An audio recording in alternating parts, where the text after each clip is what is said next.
Good evening. బీహార్లో ఓటర్ల జాబితా సవరణ పేరుతో జరుగుతోన్న స్పెషల్ ఇంటెన్సివ్ రివిజన్ ఎస్ఐఆర్పై రాజకీయంగా భగ్గుమంటోంది. ఎన్నికల కమిషన్ తీర్పుపై తీవ్ర ఆగ్రహాన్ని వ్యక్తం చేస్తున్నారు. రాబోయే అసెంబ్లీ ఎన్నికలను సైతం బహిష్కరించే విషయాన్ని ఆర్జేడీ నేత తేజస్వి యాదవ్ తెరపైకి తెచ్చారు. అసెంబ్లీ వర్షాకాల సమావేశాల ముగింపు సందర్భంగా మీడియాతో మాట్లాడారు ఆయన. అన్ని ఆప్షన్లు ఓపెన్గా ఉన్నాయని తేల్చి చెప్పారు. సమయం వచ్చినప్పుడు కూటమి భాగస్వాములతో చర్చించి నిర్ణయం తీసుకుంటామన్నారు. స్పెషల్ ఇంటెన్సివ్ రివిజన్ పేరుతో పచ్చి మోసం జరుగుతోందని ఆయన మండిపడ్డారు. ఎన్యూమరేషన్ ఫామ్స్ మీద బూత్ స్థాయి అధికారులు ఓటర్ల తరపున వారి సొంత సంతకాలు బొటకన వేలు ముద్రలను వేస్తున్నారని, ఖాళీ ఫామ్లను వేస్ట్ పేపర్లుగా ఉపయోగిస్తున్నారని, అక్రమాలను ప్రశ్నించిన జర్నలిస్టులపై కూడా కేసులు నమోదు చేస్తున్నారన్నారు. అధికార కూటమి కోసం ఈసీ పనిచేస్తున్నట్టుగా ఉందని ఆయన మండిపడ్డారు. ఓటర్ల జాబితా ప్రక్షాళన కోసం వెళ్లిన ఎన్నికల అధికారులు 52 లక్షల మంది ఓటర్లు తమ చిరునామాల్లో లేరని, మరో 18 లక్షల మంది మరణించారని ఎన్నికల కమిషన్ పేర్కొంది.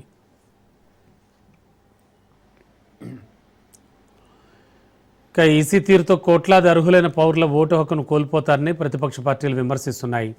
బీహార్లో ఓటర్ల జాబితా సవరణకు వ్యతిరేకంగా ఆర్జేడీ సుప్రీంకోర్టును ఆశ్రయించింది. ఈసీ నిర్ణయానికి నిరసనగా ప్రతిపక్ష కూటమి నేతలు 2 రోజులుగా నల్లటి దుస్తులు ధరించి అసెంబ్లీకి హాజరయ్యారు. దీంతో స్పీకర్ ప్రకటన చేసేందుకు అనుమతించారు. చర్చలో 2 మంత్రులు ఈసీ నిర్ణయాన్ని స్వాగతించారు. అయితే ముఖ్యమంత్రి నితీష్ కుమార్ ఈ అంశంపై మాట్లాడకపోవడాన్ని తేజస్వి తప్పుపట్టారు. అసెంబ్లీ వ్యవహారాల మంత్రి విజయ్ కుమార్ చౌదరి ఓటర్ల జాబితా సవరణతో ఎవరికీ నష్టం కలగదంటున్నారు. కూటమి పాలనలో బీహార్లో వలసలు తగ్గాయని, దేశంలోని ఇతర ప్రాంతాల్లో బీహార్ వాసులు కేవలం 2-3% మాత్రమే జీవనోపాధి పొందుతున్నారని ఉప ముఖ్యమంత్రి సమ్రాట్ చౌదరి వ్యాఖ్యానించగా ఆ వ్యాఖ్యలపై తేజస్వి ఘాటు కామెంట్స్ చేశారు.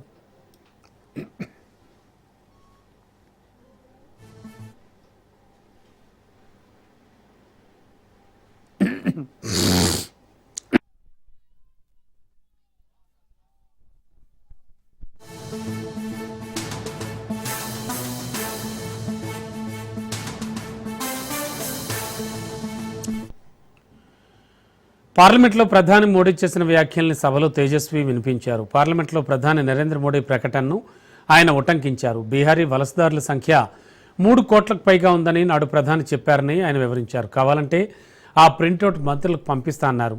కూటమి సర్కార్ తమకు ఎవరు ఓటేస్తారో నిర్ణయించుకుని అందుకు అనుగుణంగా ఈసీ సహాయంతో జాబితాను ట్యాంపర్ చేస్తుందని బీహార్ విపక్షాలు మండిపడుతున్నాయి. సుప్రీంకోర్టు ఆదేశాలను సైతం ఈసీ పట్టించుకోవడం లేదని తేజస్వి మండిపడ్డారు. ఓటర్ల ఆమోదయోగ్యమైన పత్రాల జాబితాలో ఆధార్ కార్డు, రేషన్ కార్డును చేర్చాలని సుప్రీంకోర్టు సలహాను ఈసీ పట్టించుకోవడం లేదని ఆయన మండిపడ్డారు. అయితే విపక్షాలు ఓటమి భయంతో అసెంబ్లీ ఎన్నికలను బహిష్కరిస్తామని బెదిరిస్తున్నారని ఎన్డీఏ చేస్తున్న ఆరోపణలకు తేజస్వి కౌంటర్ ఇచ్చాడు. ఎన్నికలంటే తాము భయపడే వాళ్ళమైతే అధికార పార్టీకి చెమటలు పట్టవని ఆయన అన్నారు.